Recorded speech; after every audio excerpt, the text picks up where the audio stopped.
Great. Well, it's my great pleasure to introduce Brandon Alinger to the show. Brandon is the Chief Operations Officer at Prop Store. How are we doing today, Brandon? I'm doing good, Peter. Thank you for having me on today. Nice to be Yeah. here. Oh, very, very excited to speak to you today, and thanks for chiseling out some time. We've got an auction coming up, I believe, on the 3rd, I want to say, of November. Yes, starts on the 3rd. It's a 4-day auction. So the first day is film and television memorabilia. Second day is all music memorabilia. And then days 3 and 4, the Saturday and the Sunday, we're back with more film and television. Right, okay. It's the music memorabilia. Is that a first time for you guys, It or is. Yes. Good observation. This is our first go. We've handled a few music pieces in the past, but this is the first dedicated music offering. It's a fun field for us to be stepping into because it's has a lot of parallels with the film and television props and costumes world that we generally live in. So in that music catalog, you're going to see things like artist owned and played instruments that were used for gigs or in the studio. You're going to see costume pieces that were used in music videos or used on stage. As I say, a lot of parallels between our typical world. I noticed one thing that really stood out for me were the Noel Gallagher sunglasses that are coming up, the ones that he wore in Don't Look Back in Anger, and very iconic, obviously, influences and derivative from John Lennon's and the Beatles, etc., but also in the clothes. And it's so cool that these have just come up now. Yes, yeah, I'm a big Noel Gallagher fan myself, so we have a good Noel Gallagher spread in the auction. I'm actually really excited to get over to the UK just to see those guitars, that main guitar, that Silver Sparkle Florentine, because that's one of his main guitars from the late 90s era. And so just to get to check that thing out in person is going to be a lot of fun. Can you play? I can't play. It's funny, my dad is a guitar player and I can't play a lick, but I can still appreciate them. Well, that's not going to stop you doing some air guitar on it, though. Definitely air guitar. Yes, it's a very expensive toy for air guitar, but yeah, I'll at least pretend. Brandon, we kind of discussed off air the best way to do a Q&A regarding the auction, and I think you're going to indulge me. I did like a little wish list. I struggled to even put a wish list together because the catalog is so immense, but I mean, so I kind of go for it alphabetically at the start, which is, I think, how the catalog is presented and like in the order of the films. And I realized I already had about 20 items and I was only up to like C. I was only up to Caddyshack. So I had to file it down. And I've got about 5 pieces that I peeled out. And I thought it'd be fun if we could just talk about these. And maybe you can just give us an idea on I don't know about the provenance, because I know you can't really talk about how they came into your possession so much, but how excited you are to have these pieces on display and what you think they might do in the exhibition. Yeah, no, happy to. And hopefully I can add a little bit of context for each of them, certainly. Brilliant. So the first one that really stood out was the T2 jacket. See, you're going in reverse alphabetical order. I thought you were I'm gonna. Okay, I'm with you. I'll stick with you. Yeah.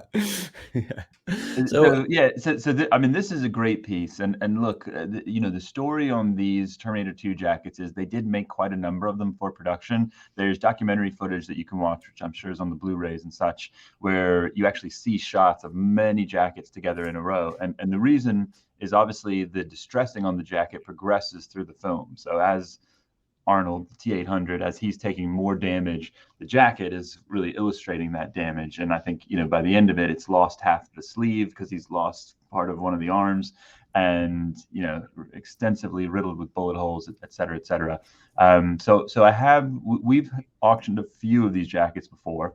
There are a number of them out there in collector hands. I couldn't tell you what the exact number that I've seen is, but the really nice thing about this one, A, is the distressing, right? It has a heavy level of distressing. So for me, that's a bit more interesting than like a plain one. I like the distressing because it brings character to it. I think it really telegraphs the fact that it is the T800 from Terminator, the fact that it's filled with bullet holes as opposed to just being, a standard biker jacket. When I look at that, I can really see the T800 character in it.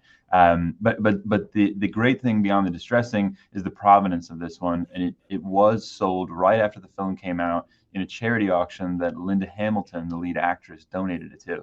And it has her handwritten letter of authenticity with it, which is really cool. The only one I've seen like that. Oh, that's amazing. I mean, when these kind of come across your path, do you look to then contact like the Arnie Museum privately before these go to auction? I mean, I know he's got I've been to his house, the museum that he has in Austria, and I think he's got a couple of clothing items there. I think he's probably even got the T2 jacket there because I've documented that. But Oh, interesting. I do wasn't you? aware of that. Interesting. I'll have to, yeah, I've got it on a video somewhere. I think I've pumped it onto YouTube. I'll send it over to Yeah, you. send me the link. Yeah, I'd be curious to see that. But do you ever engage with like first port of calls, like when you get something like this, and do you just instantly get it and then go, right, let's put it up for auction, let's give everybody the opportunity to bid on something like I this? mean, it's generally the latter. You know, we do sometimes facilitate private sales. You know, sometimes someone will come to us with a wish list or a very specific request and a budget, and we'll go out and try to see what we can find for them. Right. But in most cases, you know, and a lot of it is about how the consignor wants the pieces handled as well. So, you know, the consignor will contact us and say, look, I'm interested in selling this. I'm aware the prop store runs auctions. Feels to me like a good piece for auction. And with something like this Terminator 2 jacket, we'll say, yeah, absolutely. I mean, that's a fantastic piece to auction. And so, you know, no real contact with the Arnie Museum or anything like that. In some cases, when a piece comes in, we have to do quite a bit of research on it just to vet the authenticity.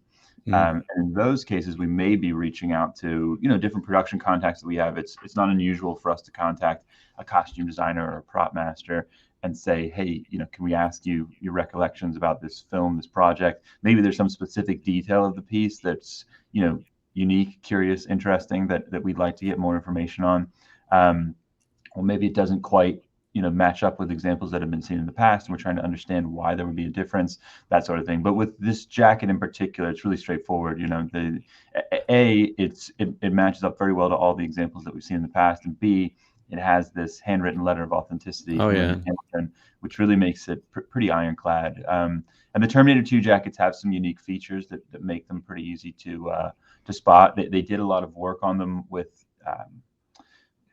they wanted to have the ability to install squibs in the jackets, right? So they did some special things with the inner lining so that you could insert squibs on the inside of the leather. And basically, you know what a squib is? It's like a little Yeah, like an explosive a little thing. blood pack that's going Yeah. to spray out of the jacket.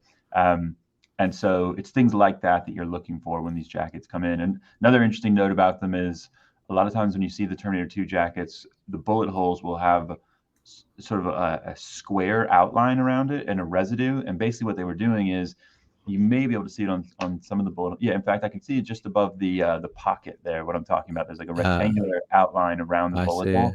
And Yeah, so they yeah. would put a piece of black gaffer's tape over it, you know, so they'd pre-drill the hole in the leather, cut the hole in the leather. Then they put a piece of black gaffer's tape over it so that it can blow through very easily. And then when they set the squib off, it's actually the tape that you're seeing blown through rather than the charge having to blow out the leather, if that makes sense. Oh, that does make sense. Oh, that's so cool. I love these little details. I never knew that before. Yeah, yeah. And the other thing that we'll go to, you know, with a piece like this is we'll try to screen match it because when you have unique distressing like this, generally there's a lot there to go on. And you know what I mean when I say screen match? It's Yeah. So essentially. Sorry, go sorry, ahead. I'll let you explain it. But essentially, you're trying to find unique flaws in the garment that would be extremely unlikely to be replicated exactly on any other one. So, for example, if you have a pattern of bullet hits and they've all been cut by hand, and you can see this one's kind of angled that way, and this one's kind of angled that way, and then there's a scratch next to it, and it all matches up exactly to what you see on screen, then you could feel pretty confident that it's that exact one. And you can even sort of study this without having the physical artifact in hand. If you just watch the movie closely and you look at the bullet hits, you'll see them move around, you know, Yeah. as he changes out the garment in the film. And so with this one, we did have a good look at screen matching, and you know we can do more and more with that now. We have 4K copies of the film that we can go to get really good high resolution imagery, and we're pretty confident that this is a screen match. But I think we didn't ultimately title it screen match because you just don't get quite a good enough look in the film to be 100% definitive. You know, what Right. you can see looks very, very much like this jacket. There's nothing that looks off at all. If you had a slightly crisper shot, I think you could be 100% with it. But we just, because of the limitations of the reference footage that was available to us, we felt we couldn't state it 100%, if that makes sense. But I would say it's most likely a screen match to that exact shot. Do you ever have like a maker's mark inside the jacket? I think Bates Levers did the tea juice jackets, and Mhm. or even a costume designer like Marlene Stewart. Does she put like a little MS in a little bit of paper and then put it in the lining, and then you go, oh great, that's fantastic, she's done that. Sometimes, yeah, you will see that sometimes. I remember we handled some wardrobe from Mad Men, and there was a tag in there that said, designed by, I should know her name, the costume designer for Mad Men. I want to say Janie Bryant, something along those lines, Oh, you got me there. exclusively for Mad Men. And so sometimes the designers will have labels like that installed. I'm thinking things like the armor that Terry English, who's a British armor who makes aluminum piece of armor. He did Aliens, he did Excalibur, and things like this. He has a little stamp, which is like, I can't recall if it's a T or an E, but it's like his mark that he sometimes puts into the armor. So yeah, we do sometimes come across that, but there's also plenty of instances where the manufacturer's label's either been removed, probably because they didn't want it to be seen on camera, or Yeah. it was never installed in the first place because the garment was made to order, and they didn't feel a need to put the tags in it.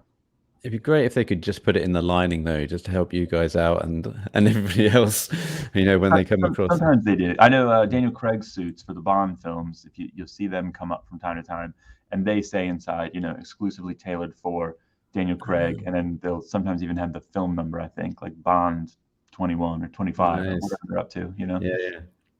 Yeah, I've seen some of those labels as well, so that's quite cool that they've got a maker's mark there. Well, Yeah. we got to scoot on. I mean, Brandon, by the way, I could talk to you all day. So when you have a hard out, you got to hit the eject button. I understand. Yeah. But Nothing immediately behind this. I'm good. I'm good for time. I've got again in no discernible order, alphabetical or not. I've got the Fight Club jeans by Levi's, worn by Brad Pitt and as Tyler Durden. I thought actually they start really modestly on the estimate here, between 2 and 3K. No, sorry, it's starting at $1,000. But we might get to see this at 2 or 3K on the estimate there. But maybe you can tell us a little bit about these trousers. Yeah, I mean, I think you're right. It is a more conservative estimate on that. When you look at pants or jeans or something like that, they're not quite as displayable as, say, a shirt. So in general, a pair of pants is going to be valued at less than a shirt, and a shirt's kind of going to be valued at less than a jacket. So there is sort of a hierarchy of these things. The person that would be really interested in these pants is someone who has the shirt already in their collection and has a potential to complete the costume. So whether that person is out there who has the shirt, I don't know. But if you did, this would be a really nice set. But I think, the story with these pants is really all about Brad Pitt. Fight Club, obviously just a great film for Pitt, and I think one that he's always remembered for. And his star, Brad Pitt's star, I feel like has just continued to rise, and a lot of love out there for Brad Pitt and for his film. So we do get people who approach us specifically and say, do you have any Brad Pitt pieces from any of his films? And this would be then an example we could point to and say, well, here's a Fight Club piece. And we had some nice Fight Club costume pieces a few auctions back. We did have some shirts, and we did have one of his red leather jackets, and there was a lot of interest in that stuff. So I would expect to see some interest in these as well, even though, as I say, on their own, a pair of pants slightly challenging to display. But it is the character, as you say, it's a fairly reasonable price for for Brad Pitt piece. And the other great thing about this is it does have a certificate of authenticity from the studio. So Fox cool. Studio did release this directly at some point in the past, and it does come with their COA, which you don't always get with the key piece of wardrobe. They could come to market in a variety of different ways, but this one did come straight from the studio. So that COA is something that carries weight with collectors, and they're very excited to see it as well.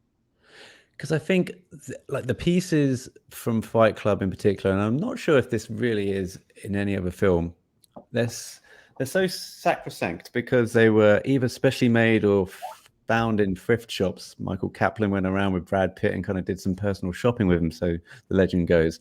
And there are so very few duplicates of these pieces because they were never made for mass production in the first place. Aside perhaps from maybe the red jacket that you talked about, I think that was one of them's from the thrift shop, and then another and then one they copied it, right? And they copied it, yeah. But generally, the actual clothes, and I watched a YouTube video of a guy who bought a pair of Brad Pitt trousers on YouTube, and he did the unboxing and he left the brand label till last. He did like a huge 20-minute video, and he goes, I'm going to leave the brand till last. I was like, oh, God damn it. But it was a really good video. And then he goes, and the brand is called something like Velasco or something. It's a very forgettable brand. And then I frantically Googled it. There's nothing about this brand online. So these apart from Levi's, who make these trousers, even the clothes that were made that had brands are probably no longer around anyway, because they were thrift shop clothes and they were just one-offs. So again, it's so exclusive. Anything that comes from Fight Club, I just think is gold. Yeah, In the no, ring. that's an interesting story about the labels, because we sometimes, the other thing that you will see is you'll see costume pieces that are tagged for a specific costume rental house because they were part of costume rental house inventory at some point. And sometimes you'll come across rental labels. There's some that people are very familiar with, like Western Costume Company is the big one out here in Los Angeles.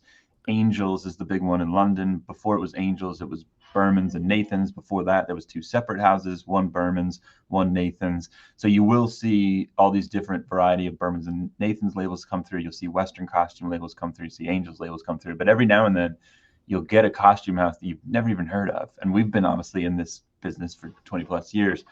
And you'll go, who is this? I've never heard of this costume house. Who is this maker? And same thing, you go Google them. And if you're talking about a costume house that's 20 or 30 years out of business, there may just be nothing, nothing at all. So it's we enjoy that element of the work, the detective work. I remember a couple auctions ago, we got in a belt from the first Ghostbusters film. So one of the Ghostbusters belts, which has like some little sort of electronic gadgets that were kind of fabricated to go onto it. And there was a maker name on the back of it, a label of the guy who made it. And I recognized the name because he was someone who worked for Jim Henson. And Jim Henson Studios, obviously, I think based in New York at one time. Ghostbusters, a production that had a lot to do, was largely based out of New York. And I knew this name as like a guy who made creatures for Dark Crystal. And I just thought, God, how fascinating that he also made the belt for Ghostbusters. Nice little side project. I'm off topic. No, not at all. Well, I mean, talking about costume houses, being a bit of a Bond nut, we dug up some research on the tux that Timothy Dalton wore in The Living Daylights, and that's out in Austria. And there's a costume house that is still going. It's like one of the oldest costume houses, and the name obviously escaped my mind right now. But I was going to Austria, and I reached out to them, and I said, look, it'd be great to come in and talk to you guys. Maybe we can go through the archives and find out anything about the tux. And they wrote back and they just said, we don't know what you're talking about. It's like, this was just like, well, we've got so much history, we've got so much archives. I mean, they're still around and but they can't document everything. And like back in the day, they might have just had a costume designer come in, pick something off real quick, and then Timmy's away with it. You know what I mean? But yeah, no, it's true. I mean, these guys are obviously businesses. I mean, their primary objective is just to keep the business going and to service the next project. So, they're not so big on the archival side of it necessarily. They're more about the future than the past. And not everyone lives in the Bond bubble that I've discovered, like I do, where everything that's in the Bond bubble, everyone must be zeroed in on and document. Right? My sort of comparable world is more Star Wars. I'm a big Star Wars guy, and done a lot of research on the Star Wars films and Indiana Jones as well. But I know exactly what you're talking about, and I know that the Bond community is very well established, very very diehard with their love. The Bond nuts, I call them. It's okay because I'm one of them. Well, we spoke about Berman and Nathan's earlier. We now have what would probably be the jewel in the collection, I suppose, the Superman costume, which has the actual label in one of the pieces of the costume, which is by Berman and Nathan's. I mean, this is brand new into the auction, right, for you guys? It is, yeah. This has been owned by the same collector for more than 15 years, I think. And it's been a star piece in his collection. And it's a really exciting one to come to auction because it is complete. And you see pieces come to market. We've handled, for example, a tunic in the past. I believe this is the first. No, sorry, it's not. We have sold one of the complete costume, but I think only one other. They are quite rare. And I mean, just look at it there. Look at the picture. It's just, I mean, classic. And if you want to talk about a film where there's one proper costume that just defines the entire thing, I mean, Superman is it. I mean, that is the movie. That is the franchise right there in that outfit. It's interesting. I was thinking about parallels between Superman and Batman. Obviously, then you look at the Batman costume, how that's morphed or evolved over the years. It becomes more of combat wear. Everything's a little bit more hyped, more brutal, more, industrious. And I think, but the more I look at, like, say, Ben Affleck in a Batman costume now, I'm like, well, I actually fancy Batman to beat up 30 people when he's wearing that.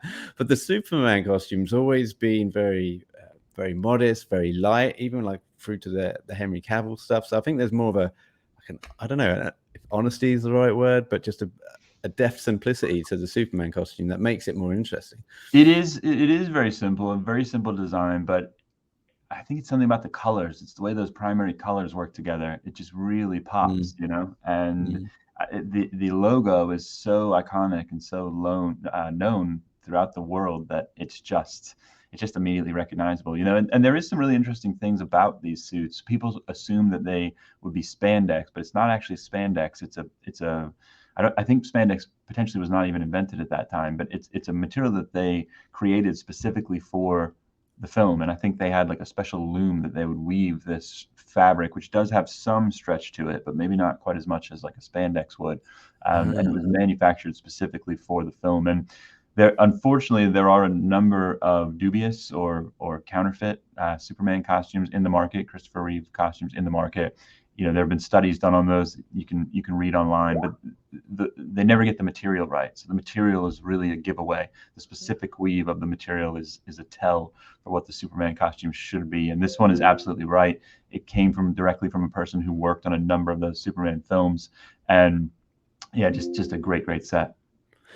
And worn throughout a couple of films, right? So it wasn't just Superman in the bio. Yes. It's like, so 2 and 3, do we think? Yeah, I think you have different components there from different films. So I think the cape is from 2, potentially from 1 as well, and then possibly also used as 3. You know, basically what they do is they made a batch of costumes at the start of the first film, and then they made additional pieces as they went along as necessary. You know, if things were still in serviceable condition, they would use them again on the next production. If they weren't, they would have to bring a new one in.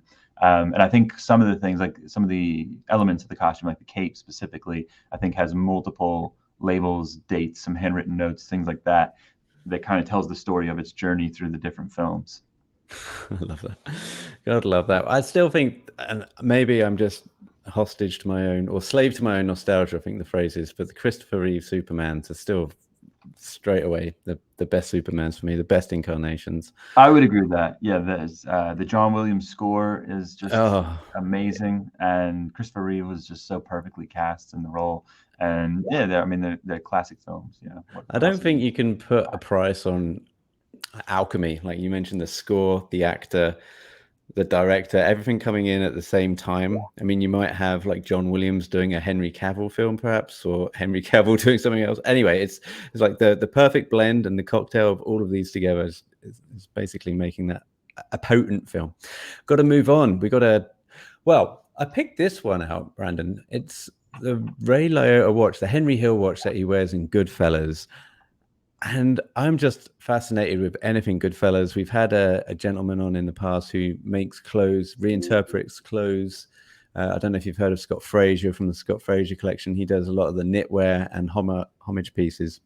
Okay. Worn through the film. I'll send you a link after. I think you'll get a kick out of that. In fact, he was very close to getting Ray Liotta to wear some of his clothes that he made just before he passed, sadly. But perhaps you can just talk about the watch a little bit, if you don't mind. Yeah, I mean the interesting thing with for us, a title like Goodfellas, and by the way, I love Goodfellas. I think it's a fantastic movie. There's not a lot of content out there, and it's not really a prop obvious type film. Meaning, when you think of the Superman movies or you think of the Terminator films, you can pretty immediately think of like pieces that would make great collectibles from those movies. Goodfellas, it's all real world, right? So everything in the film is real world. Everything's, I don't know, maybe they had some suits made or something, but essentially these are found and purchased items, and the watch would be one of those. But for that reason, there's not a lot of content out there. There's not a lot of content in the collector marketplace, and if material does come up, it can be hard to vet or authenticate. But this piece was basically retained by the prop master after production, and it comes with his letter. He had it ever since filming.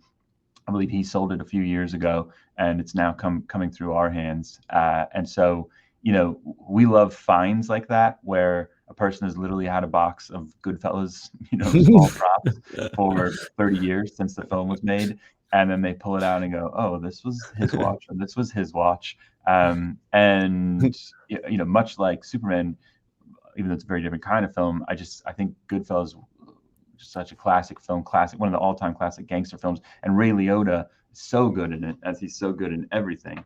Yeah. So again, it's like there's going to be someone out there who loves Scorsese, who loves that film, who loves that actor, and just to have the chance to get anything and then be able to go watch the film and go, oh, there it is, there's my watch. Yeah. It's pretty special, you know? Well, on that sidebar, and I think I asked your colleague this as well in the last interview. I would be the most dangerous person to work for Prop Store, because after a few beers down the pub, we will watch the game, my friends, and then I'm like, hey, it's 11 o'clock at night. Does anyone want to see the gun from Pale Rider? And then all of my buddies would raise their hand. I'm like, well, come on back to mine. I've got the keys to the treasure loot. So yeah, I'd be the worst employee in the world down by you guys. Well, that's the fun of it, and not everyone who works here is a collector, but many of us are, and we love the content too. We love handling it. The nice thing about doing these auctions is it's ours for a moment. We get to live with it for a moment and have it around the offices, and obviously work with the pieces to catalog them and promote them. And it's a lot of fun. We're always learning. We're always learning something about the content that we're selling, and that part of it is a lot of fun as well. Love it. Brandon, I appreciate you got a life to get on with and an auction to prepare. We've got it's coming up on the November the 3rd, and all the details are over at propstore.com. The catalog's online. You can browse that. You can also buy the printed copy. You can also win a printed copy if you enter the competition over on From Tailors With Love.co.uk. One of the newsletter subscribers will win one of those beautiful printed catalogs. And Brandon, best of luck with it, and have fun in the UK when you come over. Yeah, no, thanks for having me on. The auction it's a live auction again. So we had to pause live auctions for a moment during the COVID era, but we are back now, and we're at the BAFTA headquarters for the first time, which I believe is 195, maybe 185 Piccadilly. It's in the catalog. But if you have time during the live auction, feel free to come up and take a look, maybe get a bidding panel and see if you can do some damage.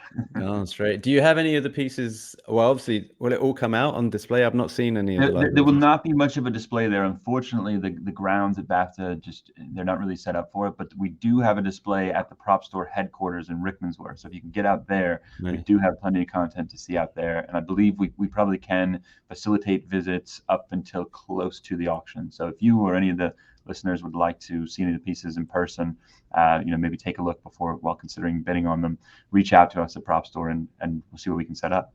Absolutely. Great. Thanks, Brandon. Great to finally chat to you, and best of luck with the auction. Yeah. Thanks, Peter. Appreciate it. Nice talking to you as well. And you, mate.